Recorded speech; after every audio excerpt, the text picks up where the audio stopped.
Hello, good afternoon, everyone. My name is Eilon Levy. I'm a spokesman here at the Prime Minister's office. Thank you very much for joining us today on your weekend.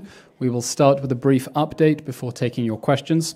As attacks on our people intensify from both the north and the south, the direction of Hezbollah and Hamas, Israel is taking firm action to move our citizens out of the areas of danger. As of this morning, over 200,000 Israelis are internally displaced, evacuating their homes to seek safety from Hezbollah and Hamas rockets. That's around 100,000 Israeli IDPs who have been ordered to evacuate from their homes by the Israeli Home Front Command from danger zones around the Gaza Strip and Lebanon. That means a total of 105 communities, including the evacuation of the towns of Sderot and Kiryat Shmona.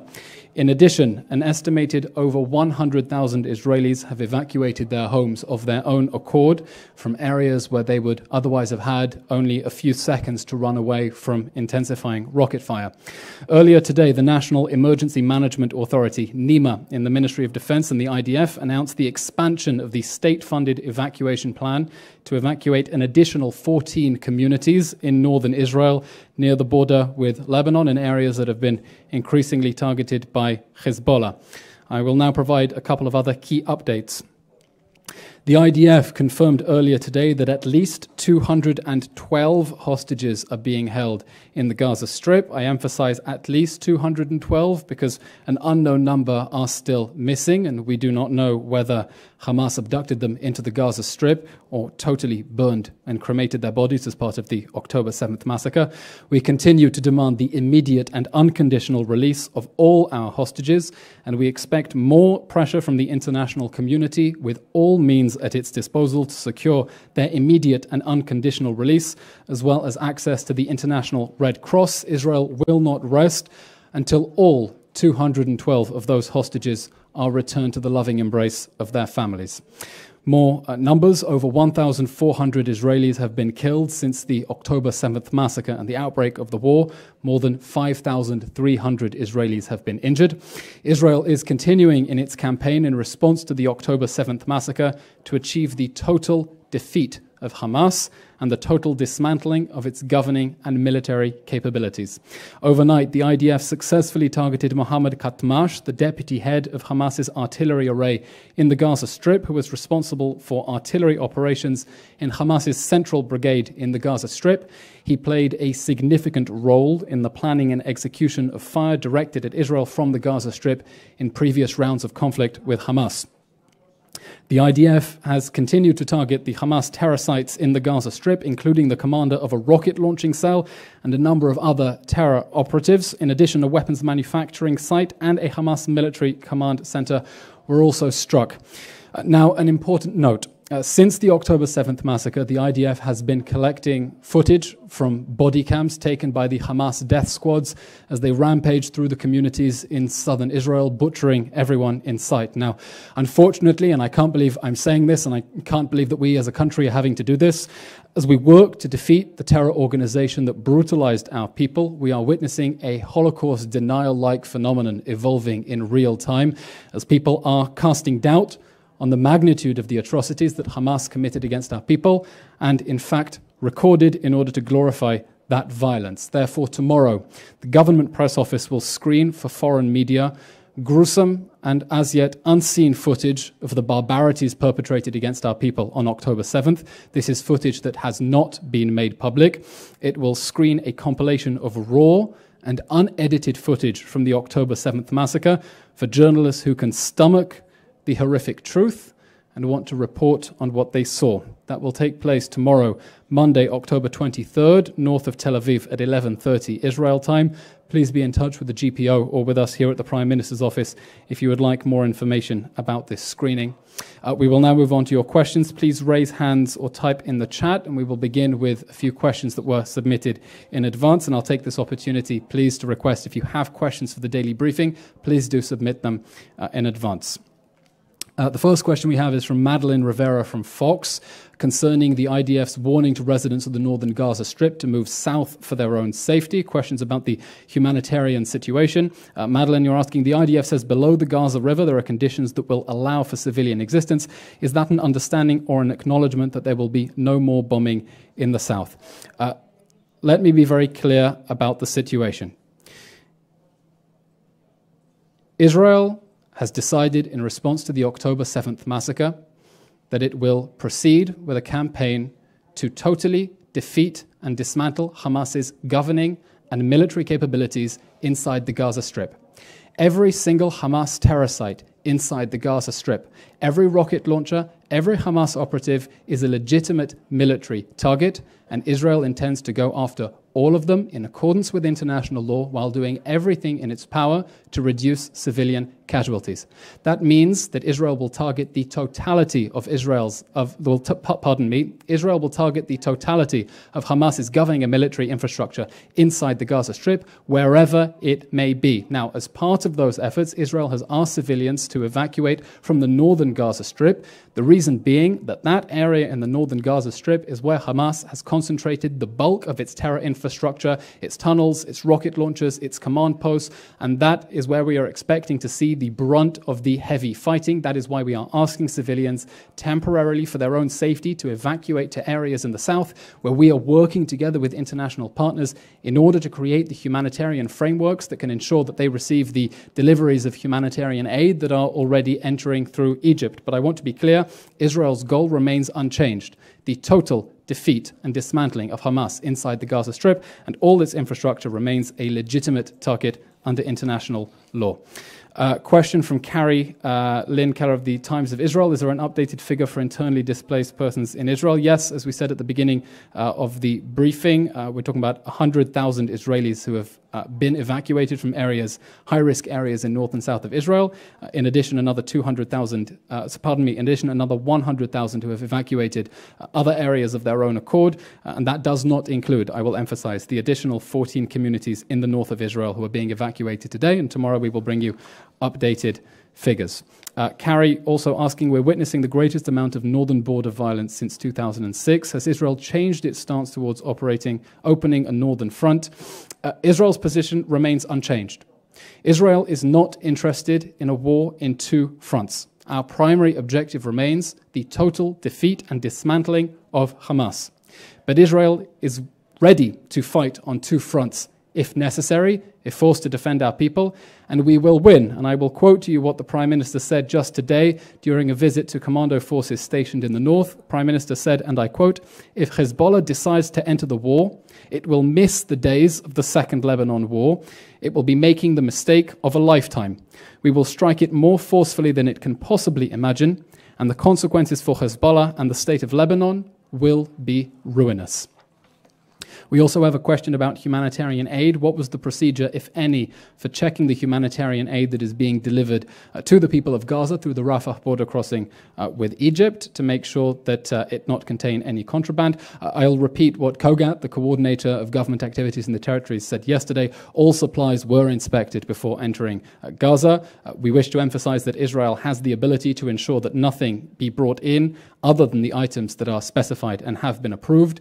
Let us make clear, Israel wants to see humanitarian aid being delivered to the people of Gaza through the Rafah border crossing, and we will not allow that aid to be diverted towards Hamas, as it has done consistently in the past, subjugating the needs of the Gaza Strip towards its military terror machine, nor will we allow Hamas to exploit those humanitarian corridors in order to smuggle further arms into the Gaza Strip.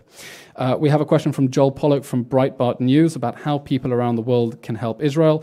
Joel, Israel indeed feels the incredible embrace of the international community this time in recognizing its right and duty to defend itself in its goal of dismantling Hamas, and the support that we've seen from, in particular, Jewish communities around the world have been truly heartbreaking. There are truly moving. There are a range of civil society initiatives in Israel that are collecting money for kibbutzim, people who have simply had all their homes, their families destroyed, they've lost everything. And I would advise people in the Jewish diaspora to donate generously towards the families whose lives have been destroyed by the October 7th massacre. We've also seen the very moving initiative all around the world to raise awareness about the fate of the 212 hostages inside the Gaza Strip, despite efforts by pro-Hamas activists around the world to tear down those missing person posters.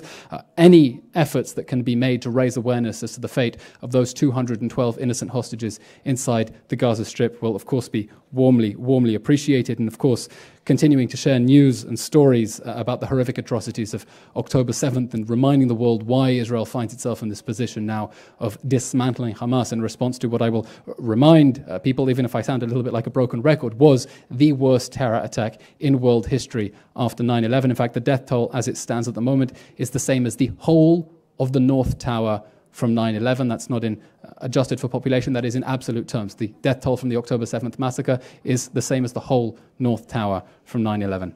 A question from Jordana Miller from ABC regarding the mendacious claim by Hamas yesterday that it had offered to release more hostages. Jordana, as the Prime Minister's office said last night, immediately as soon as that claim was made, we're not going to respond to Hamas's mendacious propaganda. Hamas, the brutal genocidal terror organization that perpetrated the October 7th massacre, is waging psychological warfare and a war of propaganda, misinformation, including lies that many, unfortunately, in the international media have been too willing to swallow before corroborating or receiving independent verification. Hamas at the moment is trying to distract the world from the fact that just 2 weeks ago it launched an unprecedented wave of atrocities in which it murdered 1,400 people, beheading people, burning people, torturing people, mutilating people, tying people together, shooting them, burning whole families alive, that it injured over 5,000 people, abducted at least 212 people, that Israel has at least 200,000 IDPs who've had to move away from danger zones, and thousands of rockets that have been falling on our towns and cities in recent days. And we urge international media not to believe the mendacious propaganda coming from Hamas that is trying to cover up for the war crimes that it has committed and continued to commit. We have a number of questions submitted from a number of journalists regarding the timing of an Israeli ground operation.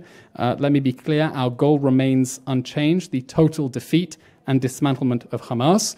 We will use our military force judiciously in accordance with international law at a time of our choosing in accordance with our operational goals. Do we have any questions, please, from journalists who are on the line at the moment?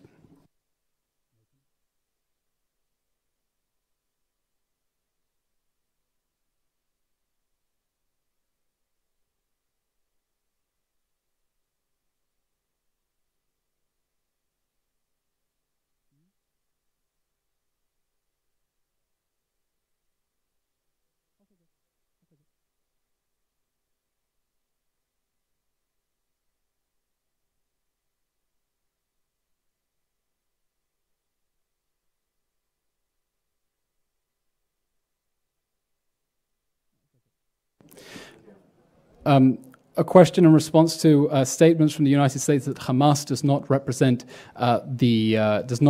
the aspirations of the Palestinian people. We absolutely agree. Hamas, the brutal genocidal terror organization, does not represent any legitimate aspirations the Palestinian people may have. It is not an organization that is determined to pursue peace. It is a genocidal, brutal, ISIS-like jihadi organization that remains committed to the murder of Jewish people and the destruction of the state of Israel. And it is deeply lamentable to see scenes of pro-Hamas protests all around the world, people who claim to speak for the oppressed, people who claim to be speaking up for the Palestinian people, in fact taking the side of the brutal genocidal terror organization backed by Iran that is committed to the murder of every man, woman, child in the country. Next question, please.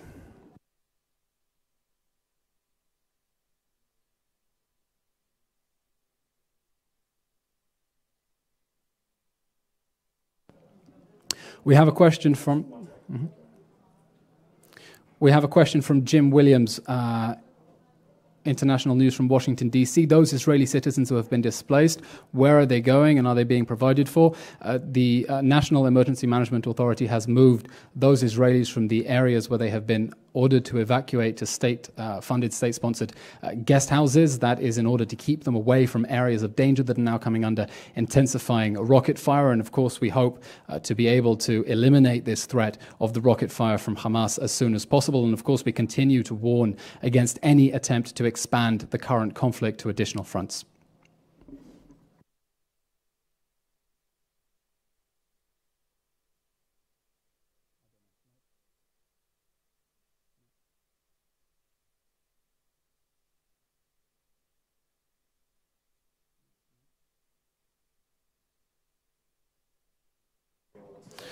Do we have any other questions? If anyone would like to raise their hand, please.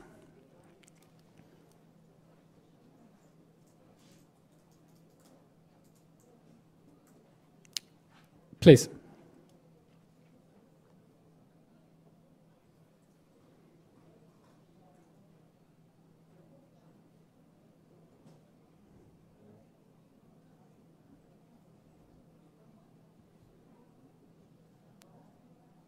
Elad, I answered the same question yesterday, and the answer remains unchanged. As and when a decision will be made, you will be updated. Thank you.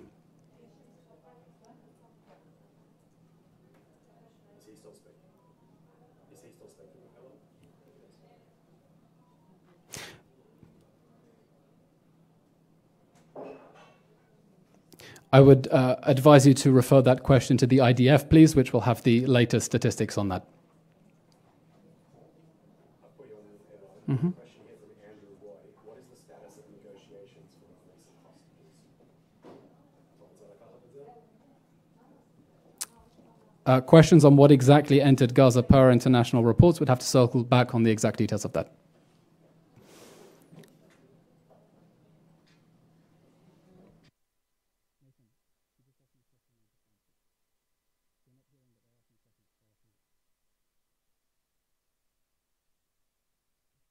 Okay, questions from David Isaac at the JNS, please.